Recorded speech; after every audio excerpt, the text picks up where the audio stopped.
Ouagadougou, Burkina Faso, 18 months after taking power through a military coup. Captain Ibrahim Traoré faces a complex political scenario that combines international diplomatic pressures, internal security challenges, and attempts at institutional consolidation in Burkina Faso. Before continuing, take advantage and subscribe to the channel so you don't miss any details. Your like and subscription help this content reach more people. In September 2022, when Ibrahim Traoré, then 34, led the second military coup in less than a year in Burkina Faso, the international community reacted with skepticism. Diplomatic sources in Ouagadougou report that ambassadors from Western powers expressed concern about growing instability in the Sahel region. The first impression was of yet another abrupt political change in an already fragile country, admits Jean-Baptiste Ouedraogo, a political analyst at the Dakar Institute for Security Studies, in an interview with our team. Few believed that such a young military man would be able to stay in power for long. Documents obtained by our channel reveal that in the first weeks after the coup, at least 3 European embassies produced reports predicting a troubled political transition and estimating that the new military government would face severe difficulties in legitimizing itself, both internally and externally. The French Foreign Ministry, through an official statement dated October 2022, expressed deep concern about the political direction of Burkina Faso, while the African Union temporarily suspended the country's participation in its activities. Aminata Dramane Traoré, a former Malian culture minister and an analyst of African international relations, notes, the initial stance of Western capitals was one of restraint and waiting. There was an expectation that this would be another unstable transitional government. Burkina Faso has been facing a serious security crisis for years, with armed groups controlling approximately 40% of the national territory. Data from the Stockholm Institute for Peace Studies indicate that terrorist attacks in the country increased by 300% between 2019 and 2022. Under Traoré's leadership, the government implemented a military strategy called Operation Otapiano, Resistance in More, which combines actions by the Burkinabe armed forces with local militias known as Volunteers for the Defense of the Homeland VDP. We have seen a shift in tactical approach, explains Colonel Mamadou Bamba, a regional security expert and independent consultant. The new military command has prioritized local knowledge and collaboration with rural communities, something that had been neglected in previous strategies. Intelligence reports obtained by our team indicate that between January and August 2024, there was a 23% reduction in attacks against civilians compared to the same period the previous year, although experts warn that the data could be influenced by changes in the tactics of armed groups. The transitional government led by Traoré has enacted the Charter of Democratic Transition, a document that sets a 24-month timetable for general elections. The text provides for constitutional reforms that include greater administrative decentralization and strengthening mechanisms for popular participation. Salif Diallo, president of the Democratic Youth Organization ODJ, a Burkinabe civil society organization, said, "There is a discourse of political renewal that resonates with a significant part of the young population, especially in urban areas." However, doubts remain about the practical implementation of these promises. The relationship between Paris and Ouagadougou, built over 6 decades since independence in 1960, came to an abrupt end in 2024. Diplomatic documents obtained by our team reveal that the deterioration began long before Traoré came to power, but accelerated dramatically after September 2022. The first sign of a rupture came in January 2024, when the Burkinabe government unilaterally denounced the 1961 defense agreement, which allowed a French military presence in the country. This decision was not taken emotionally, but after careful analysis of the results of 6 decades of cooperation, explained Foreign Minister Karamoko Jean-Marie Traoré in an exclusive interview with our team. According to sources at the Quai d'Orsay, the decision took Paris by surprise. A senior French Foreign Ministry official, speaking on condition of anonymity, admitted, "We underestimated the determination of the new government. We thought it would be another temporary crisis, like so many others we have managed in the region." The French military base at Camboinson, which housed approximately 400 troops from Operation Barkhane, was officially closed in March 2024. Images obtained by our team show the last French convoys leaving the country amid protests by government supporters, who chanted slogans such as Francafrique never again and Free Burkina Faso, France out. A crucial element in Burkina Faso's diplomatic reorientation was the renegotiation of natural resource exploitation contracts. The country has the fourth largest gold reserves in West Africa and significant deposits of manganese, zinc, and phosphates, which have traditionally been exploited by Western companies under terms considered unfavorable. Our investigation revealed that the Traoré government established a Mining Contracts Review Commission, chaired by economist Dr. A.F. Traoré. The final 280-page report concluded that the country received just 13% of profits from gold mining, a figure considered scandalously low by international standards. For decades, our wealth has left the country without adequately benefiting our population, said Mines Minister Yakuba Zabra when announcing the new mining policy. From now on, all exploration will have a majority stake in the Burkinabe state.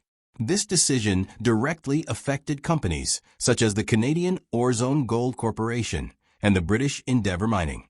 Endeavour, which operated the Hound and Mana mines, saw its shares plummet 34% on the London Stock Exchange after the announcement of the new rules. The group's CEO, Sebastian de Montessus, in an official statement, expressed deep concern for legal certainty in Burkina Faso.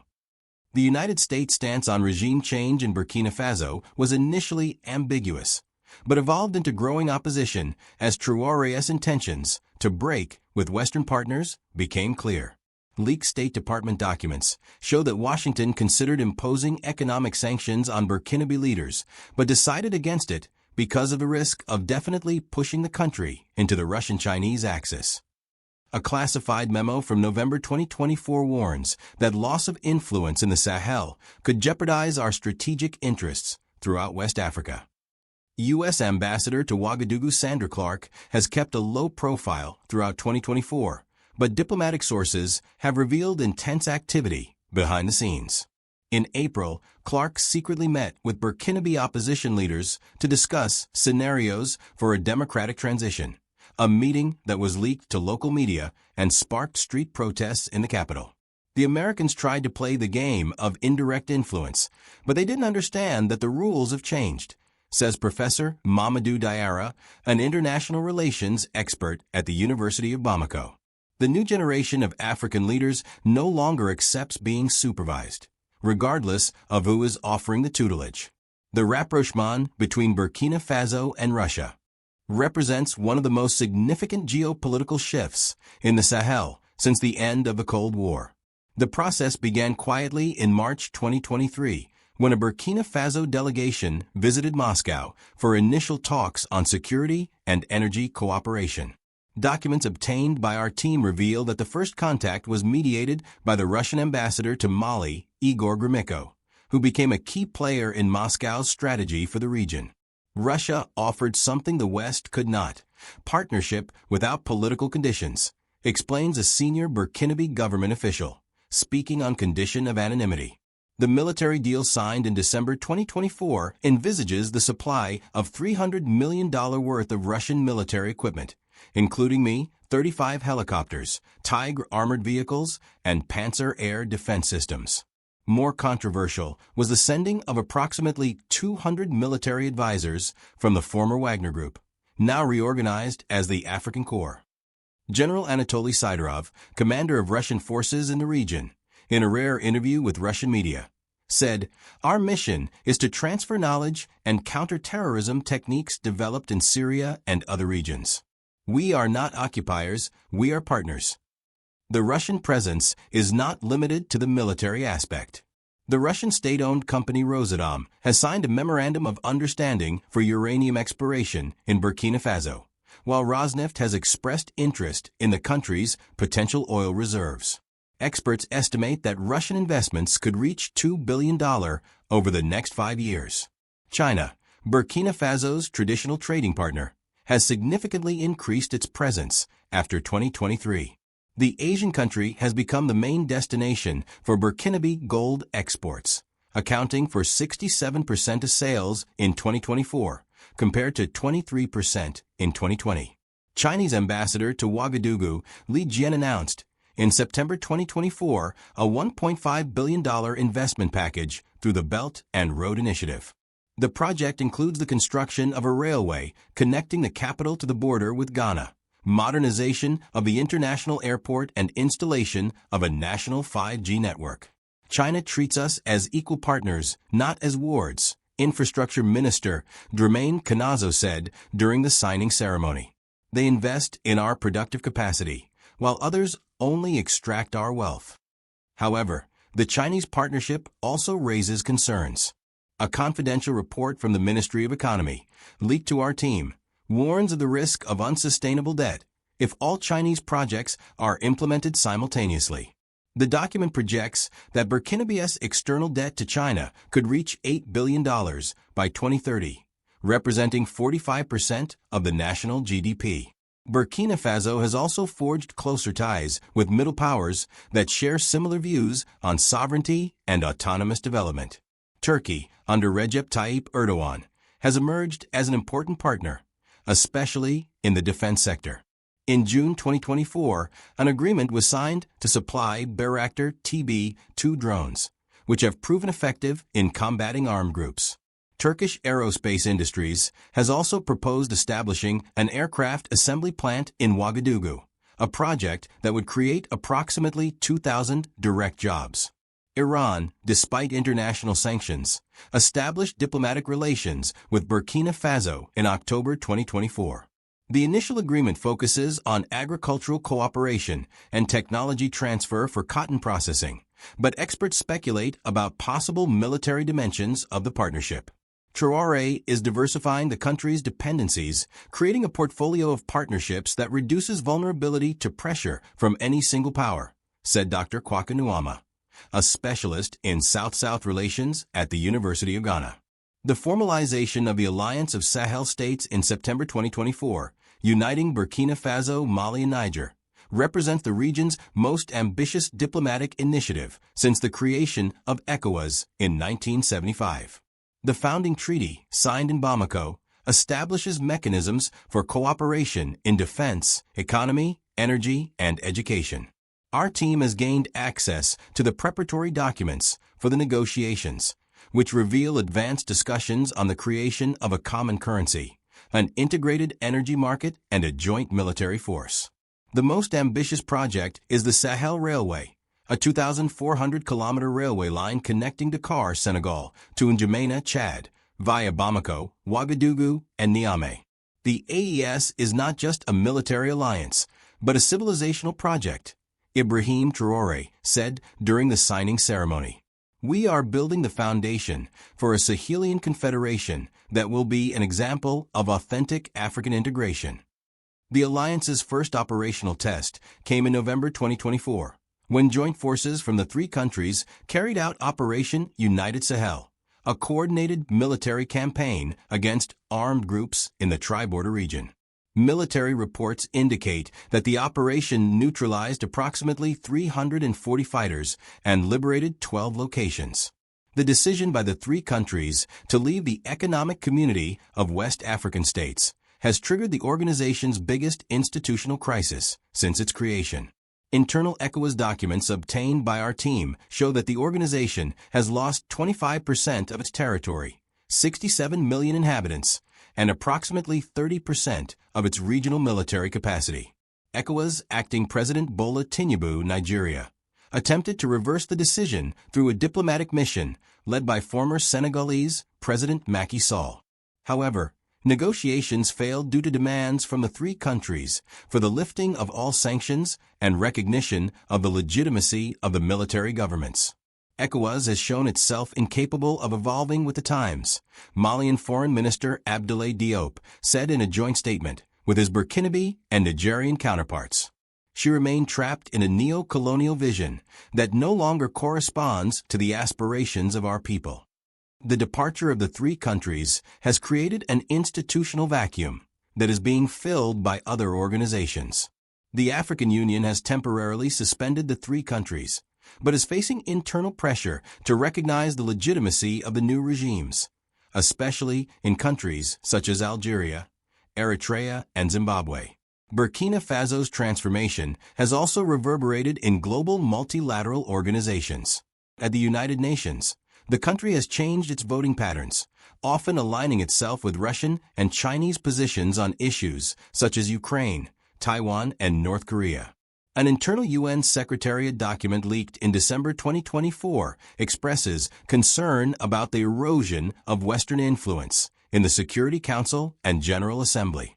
The report notes that Burkina Faso has begun coordinating positions with other nonconformist African countries such as Eritrea, Zimbabwe, and Madagascar. In the Organization of Islamic Cooperation (OIC), Burkina Faso has taken a more active role, especially on issues related to the Sahel. The country has proposed the creation of an Islamic Fund for the Development of the Sahel, an initiative that has received support from Saudi Arabia, the United Arab Emirates, and Qatar. Ibrahim Traoré's speech to the 79th Union General Assembly was painstakingly prepared over 3 months by a team led by communications consultant Dr. Moussa Maman and retired diplomat Amadou Oumarou. Sources close to the process say that 7 versions of the text were drafted, each tested with focus groups in Ouagadougou. The goal was to speak simultaneously to 3 audiences: the Burkinabe population, African leaders, and the international community, explains Dr. Maman in an exclusive interview. We needed a tone that was firm without being aggressive, assertive without being confrontational. The choice of English as the language of the speech, rather than the French traditionally used by Burkinabe diplomats, was deliberate. We wanted to symbolically break with the Francophone language and speak directly to the English-speaking world and to countries in the Global South, reveals a source from the presidency. The 18-minute speech was structured into 4 distinct parts: historical contextualization, criticism of the current international system, presentation of alternatives, and call for South-South solidarity. In the first part, Traoré drew a parallel between the historical anti-colonial struggle and contemporary challenges.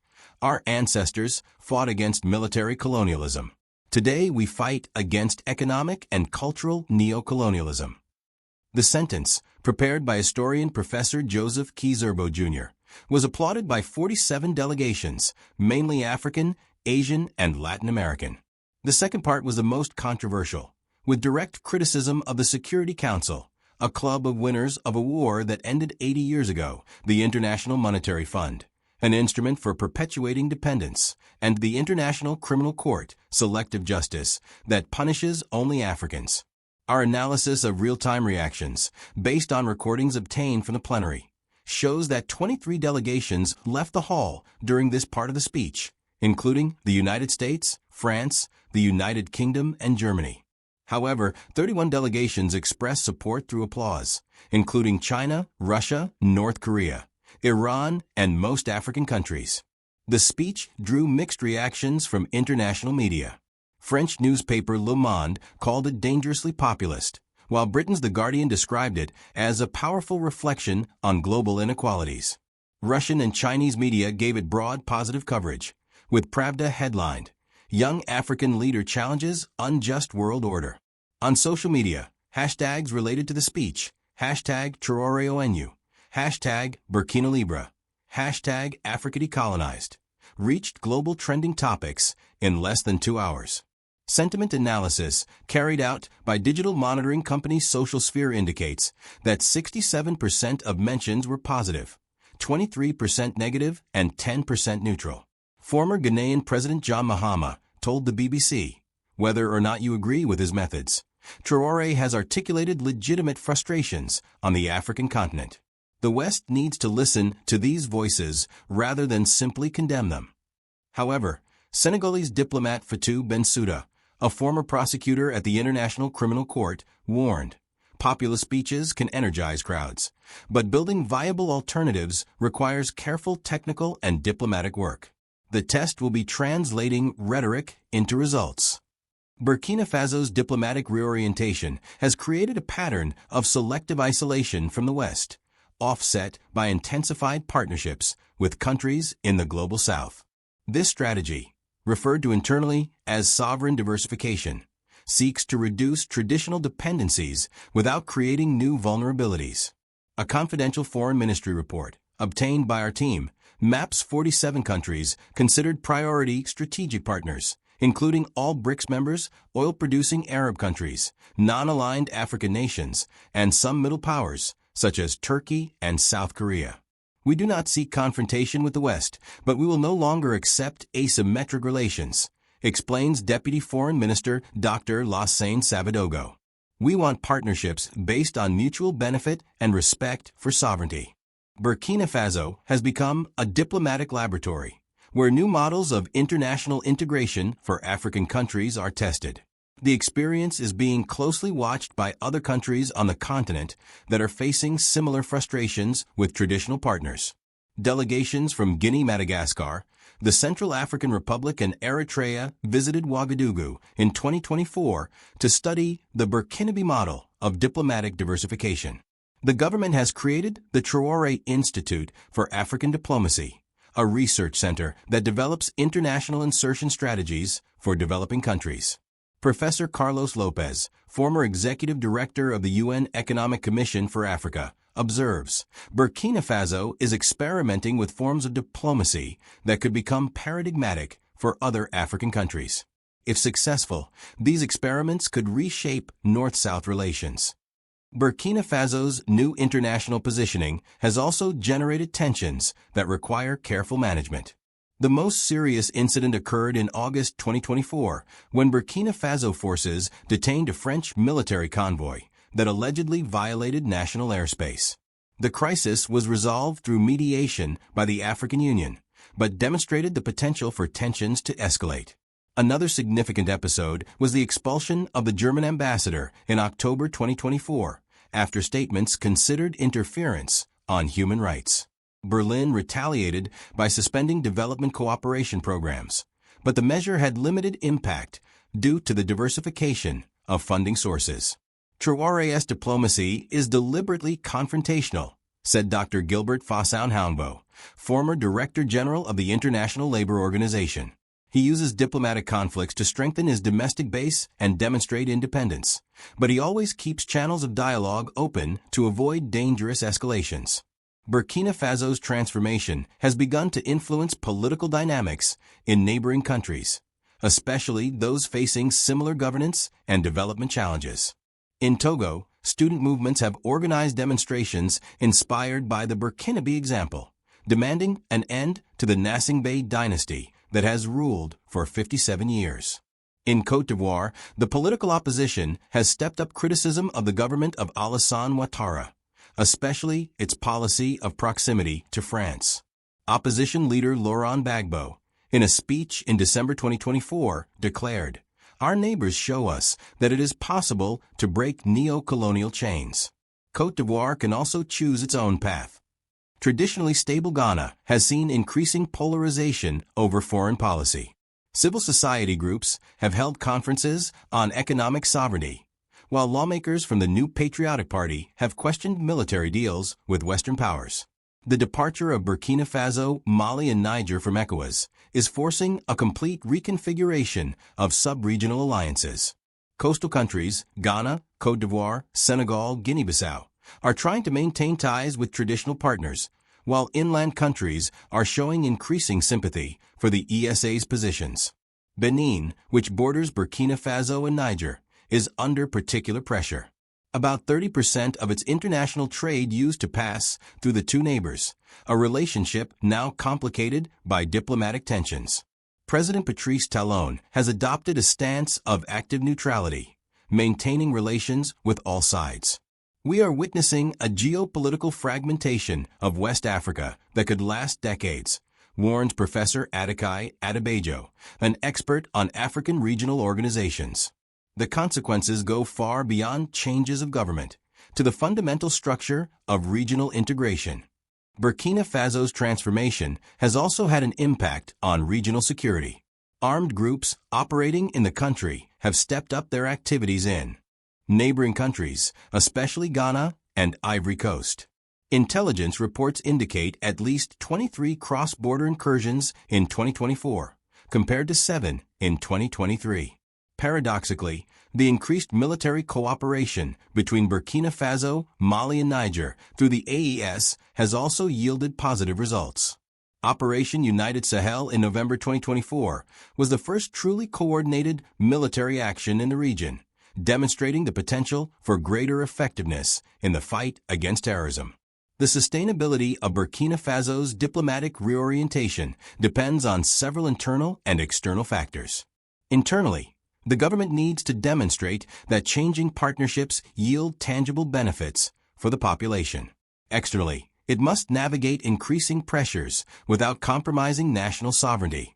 Cost-benefit analyses by independent consultants suggest that diplomatic diversification could generate savings of up to $400 million annually in more favorable terms for trade and investment.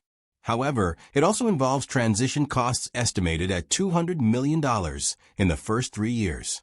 The question is not whether the new model is theoretically superior, but whether it can be implemented in practice, said Dr. Celestin Monga, Vice President of the African Development Bank.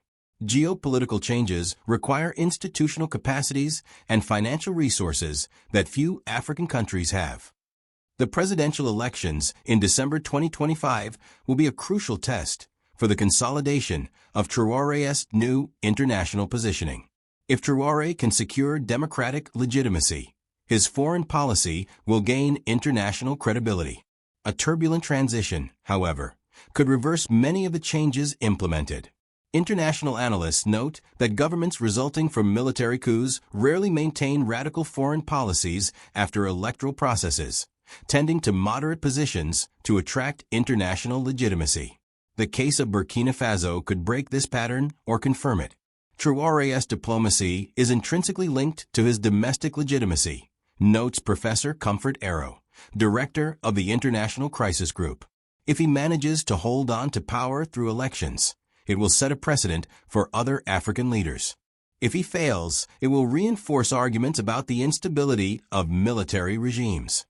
Regardless of Ibrahim Traoré's personal fate, his diplomatic experience has already left a lasting mark on African politics.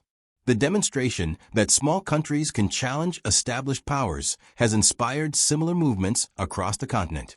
The concept of active sovereignty articulated by Traoré, combining political independence, economic diversification, and diplomatic assertiveness, is being studied in African universities and incorporated into speeches by leaders of different ideologies.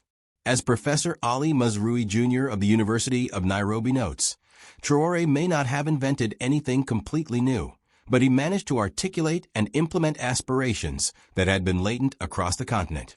This alone secures his place in the history of contemporary African diplomacy. Burkina Faso faces a fundamental paradox: how to reconcile the discourse of economic independence with the reality of a country that depends on foreign aid for 40% of its national budget. Documents from the Ministry of Economy obtained by our team reveal that in 2024 the country received approximately $1.2 billion in international aid, 60% of which came from Western sources. The issue is not simply breaking with traditional partners, but building viable alternatives, explains Dr. Aminata Zerbo, former director of the Central Bank of West African States, BCAO, and now an independent economic consultant. Burkina Faso needs a model that combines political sovereignty with economic pragmatism. The Traoré government has sought to diversify its sources of funding through partnerships with countries such as China, Russia, and Turkey.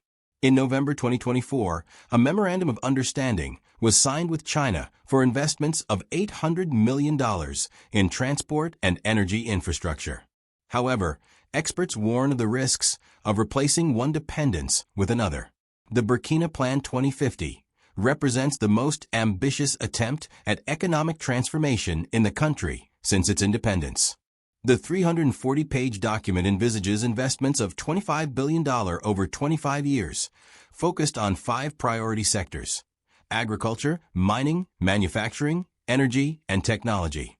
According to the Minister of Economy, Abdul Razak Napan, in an exclusive interview with our team, The goal is to reduce our dependence on raw material exports from 80% to 45% by 2035. We want to process our gold, cotton, and other resources domestically. The gold sector, which accounts for 75% of the country's exports, is at the heart of this strategy. The government announced the creation of the National Mining Corporation, a state-owned company that will take majority stakes in all new mining concessions. This decision has generated tensions with multinational companies, especially the Canadian Samafo and the British Endeavour Mining. Our investigation revealed serious limitations in the technical and financial capacity to implement these reforms. Internal reports from the Ministry of Education indicate that only 23% of the engineers and technicians needed for industrial projects are available in the country. There is a critical gap between political ambitions and technical reality, warns Professor Moussa Boli, rector of the Polytechnic University of Bobo Dioulasso. We need at least a decade of massive investment in technical education to train the necessary cadres. Intelligence analysis obtained by our team shows a significant shift in the pattern of terrorist attacks in Burkina Faso. Groups such as the Islamic State in the Greater Sahara (ISIS) and Jamaat Nasr al-Islam wal Muslimin (JNIM) have adapted their tactics, focusing less on spectacular attacks and more on gradual territorial control. We are seeing a Talibization of terrorist strategies in the region, said Colonel Isiaka Ouedraogo, director of the Sahel Center for Strategic Security Analysis. The groups are prioritizing territorial administration, tax collection, and the provision of basic services in the areas they control. This change presents the Traoré government with a complex challenge: how to recover territories where armed groups have begun to be seen by part of the population as providers of order and security, albeit through authoritarian methods. The arrival of Russian military advisors in the country in December 2024 marks a paradigm shift in Burkinabe defense strategy. Military sources confirm the presence of approximately 200 experts from the Wagner Group, officially renamed the African Corps after the 2023 events in Russia. General Celestin Simpour, former Chief of Staff of the Armed Forces and current defense analyst, ponders: cooperation with Moscow offers important tactical advantages, especially in asymmetric warfare. However, it also creates new dependencies and geopolitical risks that must be carefully managed. Leaked diplomatic documents suggest that France considered direct intervention to block the Russian presence, but decided against it due to the risk of regional escalation. This demonstrates how Burkina Faso has become a microcosm of global geopolitical tensions. The VDP program, which mobilizes armed civilians for community defense, has grown from 15,000 to more than 50,000 members under Traoré. While effective in containing armed groups in some regions, it has also created new problems. Investigations by the National Human Rights Commission have documented at least 47 cases of abuses committed by VDPs between January and October 2024, including summary executions and destruction of property. Aminata Tapsoba, the organization's president, warns there is a risk of creating uncontrollable militias that could turn against the state itself in the future. With elections scheduled for December 2025, the Independent National Electoral Commission (CNI) is facing unprecedented challenges. Our team has gained access to the Commission's confidential report, which identifies 156 electoral districts considered inaccessible due to insecurity. We are talking about approximately 1.8 million voters who may be unable to vote, reveals Matthew Bonkangu, a member of CNI. This represents 23% of the national electorate and calls into question the legitimacy of the process. The government has announced the creation of electoral corridors protected by security forces, but experts question the viability of this strategy. Professor Augustine Lawada, a constitutionalist at the University of Ouagadougou, argues, elections held under military protection may be technically valid, but they are unlikely to be perceived as free by the population. One of the most intense debates revolves around Ibrahim Traoré's eligibility to run for president. The transitional charter is ambiguous on this issue, generating divergent interpretations among legal scholars. The letter of the law does not explicitly prohibit their candidacy, But the spirit of the document suggests a transition to civilians, said Professor Abdoulaye Soma, an expert in constitutional law. This ambiguity could generate an institutional crisis if it is not resolved quickly. Opinion polls conducted by the Burkinabe Polling Institute show that 52% of the population support Traoré's candidacy, while 31% are opposed and 17% remain undecided. However, these figures vary significantly by region and ethnic group. The traditional political opposition is struggling to reorganize itself after years of instability. The Congress for Democracy and Progress (CDP), the party of former President Blaise Compaoré, remains officially banned, while other groups are struggling with internal divisions. Ablass Ouedraogo, president of the Party for National Development (PDN), admits the opposition needs to reinvent itself to be relevant in the new political context. We cannot simply criticize without offering viable alternatives to the country's problems. Meanwhile, civil society organizations face increasing pressure.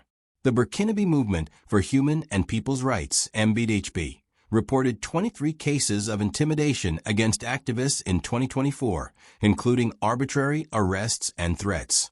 The Confederation of Burkina Faso, Mali, and Niger represents a unique geopolitical experiment in West Africa. Documents obtained by our team reveal advanced negotiations for the creation of a common currency, joint military force, and integrated trade policies. We are witnessing the emergence of an anti-hegemonic bloc that challenges not only Western influence, but also traditional regional structures, notes Dr. Kwame Asamoah, director of the Accra Institute of African Studies. However, experts question the sustainability of this alliance. The three countries face similar problems of instability, economic dependence, and limited state capacity. As a Senegalese diplomat, speaking on condition of anonymity, put it, it is a confederation of bankrupt countries trying to create wealth through political union. The departure of the three countries from ECOWAS represents the organization's biggest institutional crisis since its creation in 1975. Losing approximately 25% of its territory and 67 million inhabitants, the regional bloc faces questions about its future relevance. Professor Adekai Adebayo, an expert on African regional organizations, analyzes, ECOWAS needs to reinvent itself or it risks becoming irrelevant. The loss of the Sahel countries exposes the limitations of an organization that prioritizes political stability over democratic legitimacy. In the African Union, the issue is divisive. While countries such as Algeria and South Africa express sympathy for the anti-imperialist speeches of the new Sahel leaders, nations such as Ghana and Ivory Coast fear the contagion effect of instability. In the best-case scenario, Burkina Faso would be able to implement its economic reforms, stabilize the security situation, and conduct credible democratic elections. This would set a precedent for other African countries seeking alternatives to traditional models of governance and development. If Traoré can deliver economic growth, security, and democracy simultaneously, he will become a model for all of Africa, predicts Professor Celestin Kucha-Chapnga, an expert on African politics at the Catholic University of Yaoundé. This scenario would depend on several factors converging: success in attracting non-Western investment, significant improvements in security, building national technical capabilities, and maintaining internal political cohesion. In a worst-case scenario, Burkina Faso could experience territorial fragmentation similar to Somalia or Libya. The combination of economic pressures, escalating violence, and political divisions could lead to the collapse of state institutions.